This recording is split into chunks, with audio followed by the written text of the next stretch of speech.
guys, this is a have fun. இன்னைக்கு வந்து road side காளான் எப்படி செய்யறதுன்னு பார்க்கலாம். ஃபர்ஸ்ட் வந்து நம்ம முட்டைக்கோசையும் வெங்காயத்தையும் நல்லா சாப் பண்ணி எடுத்துக்கலாம். அப்புறம் முட்டைக்கோஸ்ல ஃபர்ஸ்ட் வந்து 1 ஸ்பூன் வந்து மிளகாய்த்தூள், 1 spoon garam masala, 3 spoon cornflour மாவு, அப்புறம் 1 ஸ்பூன் உப்பு உங்க தேவைக்கு ஏற்ப ஆட் பண்ணிங்க. அதுக்கப்புறம் வாட்டர் 1 கிளாஸ் வாட்டர் ஊற்றி நல்லா மிக்ஸ் பண்ணிக்கணும் ஈவனாக.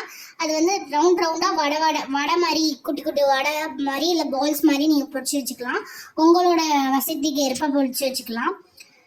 இதே மாதிரி எடுத்துக்கணும். அப்புறம் வந்து கடாய் எடுத்து ஆயில் ஊற்றி லைட்டாக கொதி வந்தோடனே நம்ம வந்து சின்ன பாலாக இல்லாத வடையாக நம்ம வந்து போட்டுக்கலாம். நம்ம வடையாக போட்டிருக்கோம்.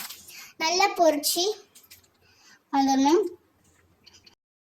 KFC சிக்கன் மாதிரி இருக்கு, வாசனையே சூப்பரா இருக்கு. ஆனால் இது வந்து காளான் தான். இந்த காளான் வந்து சும்மா பொரிச்சு சாப்பிடவே சூப்பரா இருக்கு.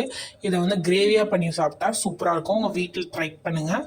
மறக்காம இந்த சேனலை சப்ஸ்கிரைப் பண்ணிடுறீங்க ப்ளீஸ். நம்ம ட்ரான்ஸ்ஃபர் பண்ணி ஒரு பாத்திரத்தில் வச்சுக்கலாம். அப்புறமா ஒரு கடாயை எடுத்து எண்ணெய் ஊற்றிக்கலாம். எண்ணெய் வந்து சூடு வந்தோடனே இதுக்கு வந்து தேவையான நம்ம வந்து ஒரு வெங்காயம் வந்து சாப் பண்ணி வச்சுக்கணும். ஆஃப் வந்து முட்டைக்கோசு. ஃபர்ஸ்ட் எண்ணெய் கொதி வந்தோன்னா வெங்காயத்தை போட்டுட்டு கருவேப்பிலை 4-5 பறித்து போட்டுக்கலாம். நல்லா மிக்ஸ் பண்ணி விட்டுக்கணும். இதுக்கு தேவையான ingredient garam masala, chilli powder, chicken masala, vinegar, அப்புறம் tomato sauce, chilli sauce, soya sauce உங்கள்கிட்ட இருந்துச்சுன்னா நீங்கள் ஆட் பண்ணிக்கலாம்.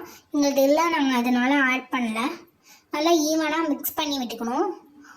நீங்கள் வந்து ஒரு கிளாஸ் உப்பு போட்டுக்கோங்க. உப்பு உங்கள் தேவைக்கு ஏற்ப தான். 1/2 கிளாஸ் வாட்டர் ஊற்றிக்கலாம். நல்லா வந்து திரும்பி உங்கள் புளிப்பு சோயா சாஸ் லைட்டாக டொமேட்டோ சாஸ் இது போட்டுக்கலாம்.